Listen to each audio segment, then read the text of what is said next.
It's just a crossing.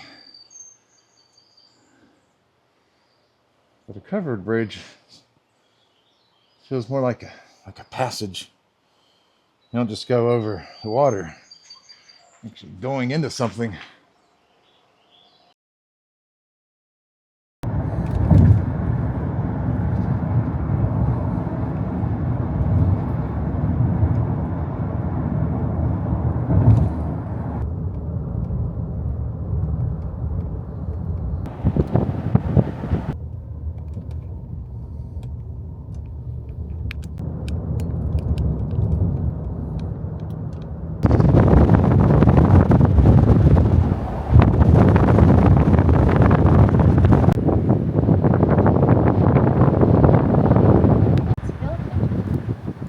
Look at that fox. You don't see foxes every day, even in Kentucky.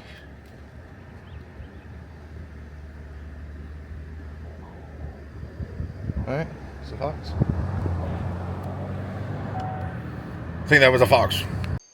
It's a vlogging Colonel. This is the Colonel's vlog.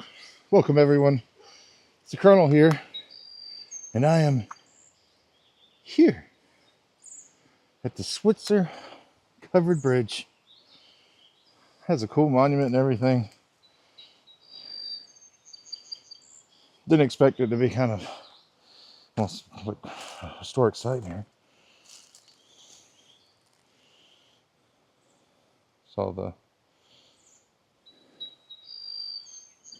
it's kind of the people involved preserving this awesome bridge. Look at this. You don't see them like this anymore. There's a historic marker on up the way. It's beautiful. But the Switzer Covered Bridge sits in a quiet little rural pocket right here, Franklin County, near the community of Switzer. And it crosses the North Elkhorn Creek right here, which winds through Kentucky amid a lot of old farmland, similar locations to this.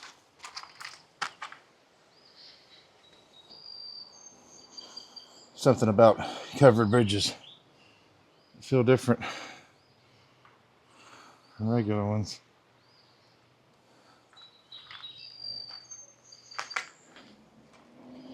Here it is. A normal bridge is just a crossing, but a covered bridge feels more like a passage. You don't just go over the water, actually going into something.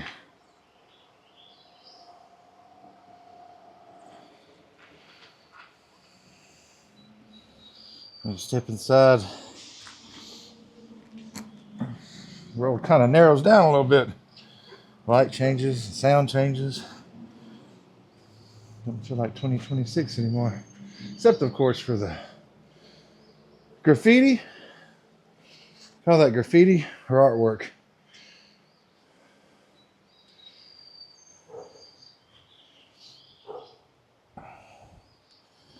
A lot of people think covered bridges are built to look charming or romantic, and they do. But the real reason was practical. The walls and the wooden roof protected the wooden structure underneath. Rain, snow, sun, ice, all that rots this timber out pretty quickly.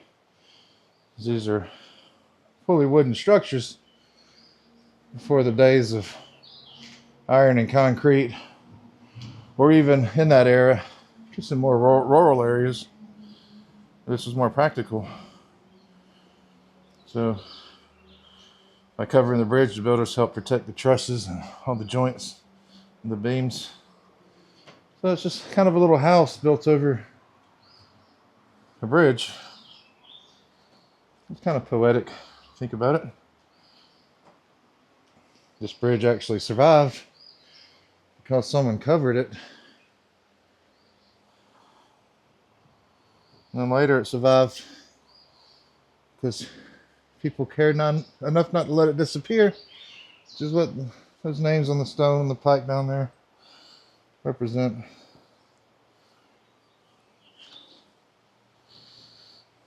Now, the bridge was built around 1855 by a bridge builder named George Hockensmith.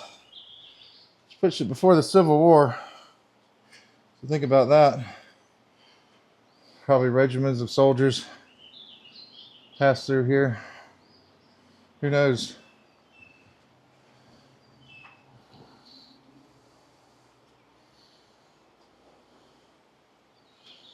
Now, back then, of course, Kentucky was still moving by horse, wagon, and foot. Frankfort was already the capital at that point, but the modern world hadn't arrived yet. There were no cars, interstates. Not even any YouTube vlogs. No vloggers back then. Imagine that. No little guys or big guys walking around with cameras talking to himself out in the woods like we have now. This is the North Elkhorn River. Good fishing spot. The bridge is the Howe Truss design, and it's roughly 120 feet long and 11 feet wide. And part of this bridge and others like it are often called the Kissing Bridge wherever they are. Part of that was because once you entered, you're kind of briefly hidden from the outside world. Young couple crossing in a wagon or carriage had a few seconds of privacy. Just enough time for a stolen kiss. The old National Register write-up for Switzer Covered Bridge even mentions that romantic past,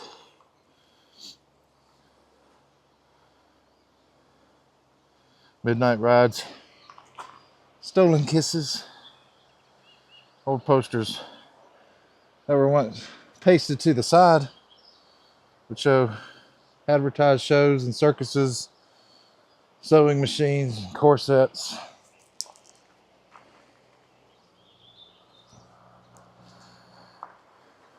Well, it does remind you that it wasn't always a historic landmark. It was part of people's lives. Go to church, visit family, get to town, go see a loved one, or even to go off to join the Civil War, or to come home.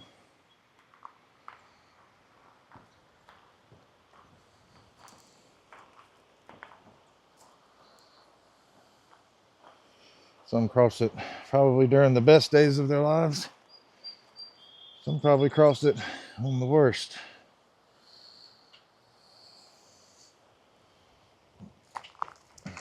Now, rumor had it there's a door in here, and I didn't see it.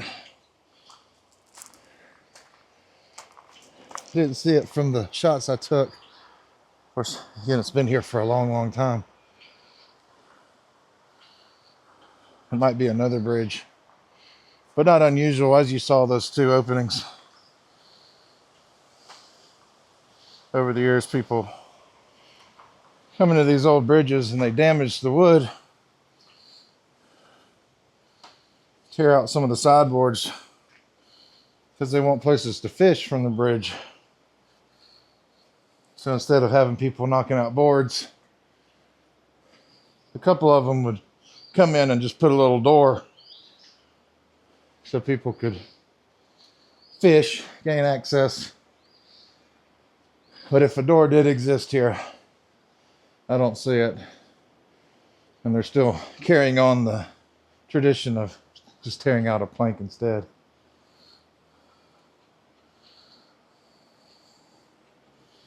Well, apparently it was almost destroyed in 1953, because by then it was already becoming outdated. It was 100 years old. And the State Highway Department planned to demolish the Switzer Covered Bridge, replace it with a new one, which ultimately ends up right there. It's the replacement bridge. And that's what happened to most of the bridges back in that day, the covered bridges. Some of them fell into worse disrepair because once all that roof becomes no longer waterproof, they can deteriorate really quickly. And a lot of them did just rot, become structurally unstable, dangerous for people to cross or walk on or fish on. But luckily, when they were going to tear this one down, some of the locals made a point to save it. When the newer span over there was finished, this one was then closed to traffic. And that might be part of the reason why it's still here. Because once it stopped getting covered with traffic, you might could say that the bridge got a chance to rest. And it has been somewhat maintained. It's very steep right here with just gravel.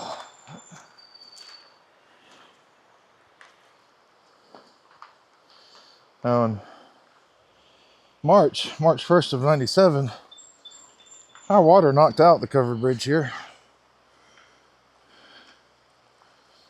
off the foundation. That's my understanding. Now, I don't know if that's true.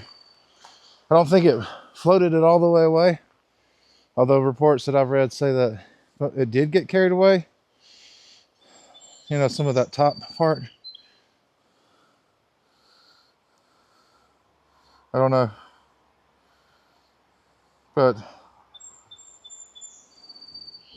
the source that I was reading mentioned that it had been basically lovingly restored in the 1990s,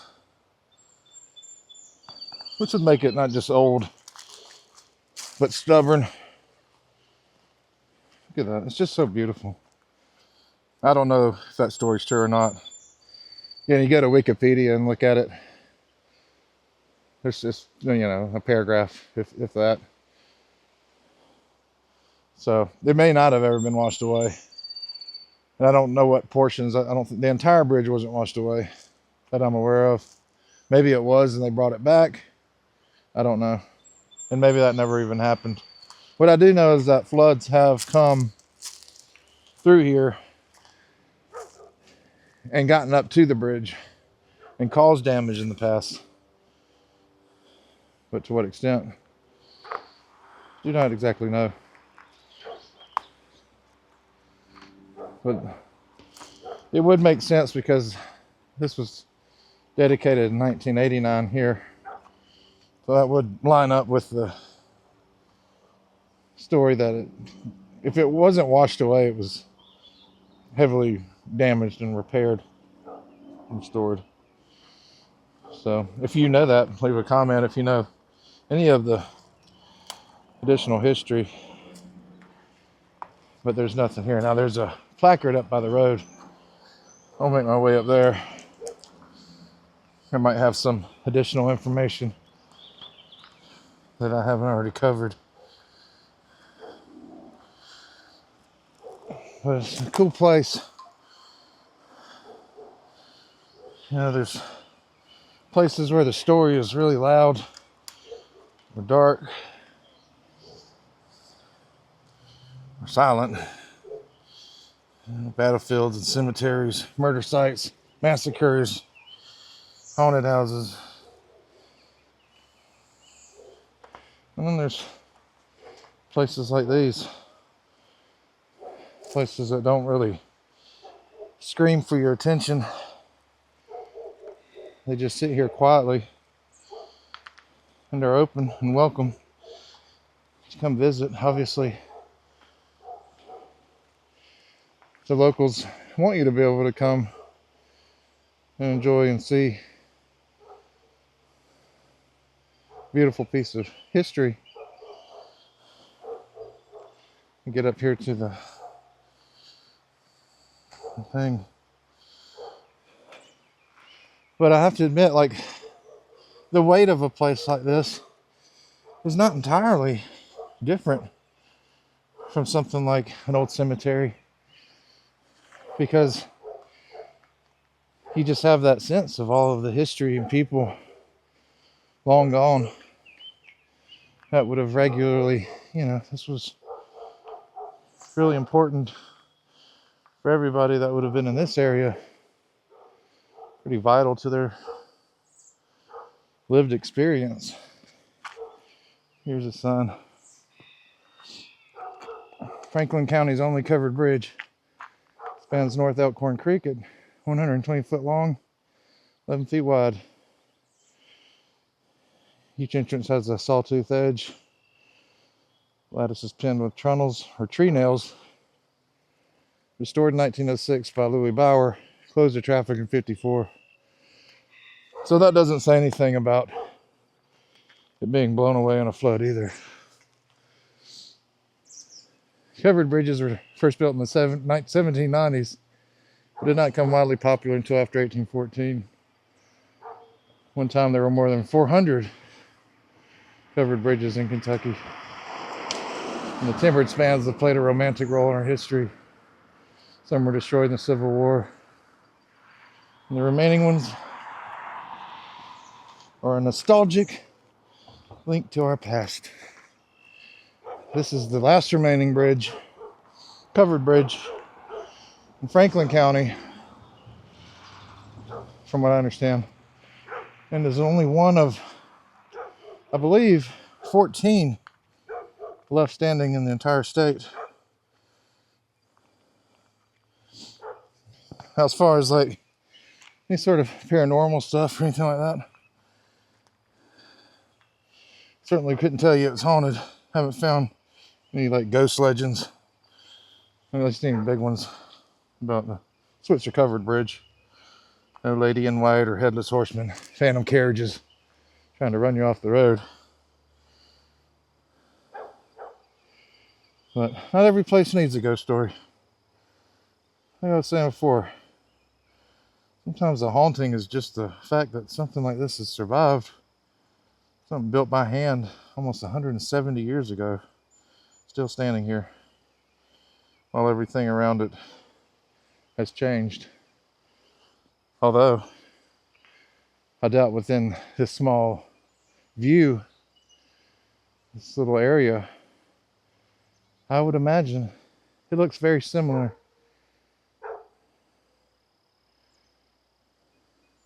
But who knows? When this bridge was built, America was still years away from Civil War. Kentucky was rural, complicated. It's changing.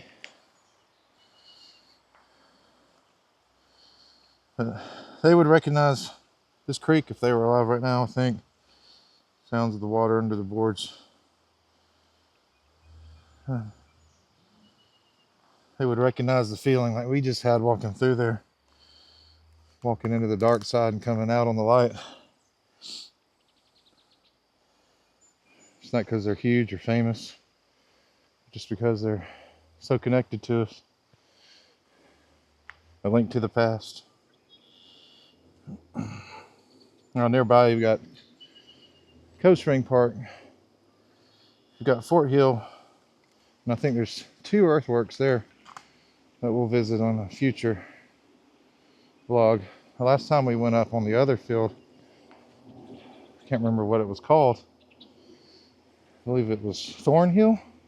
It was across from Fort Hill in Frankfort. They were exchanging volleys of fire in the Battle of Frankfort. So, bridge built in 1855, nearly demolished in 1953, washed away in 97. Still here. That's old Kentucky for you. Stubborn Kentucky.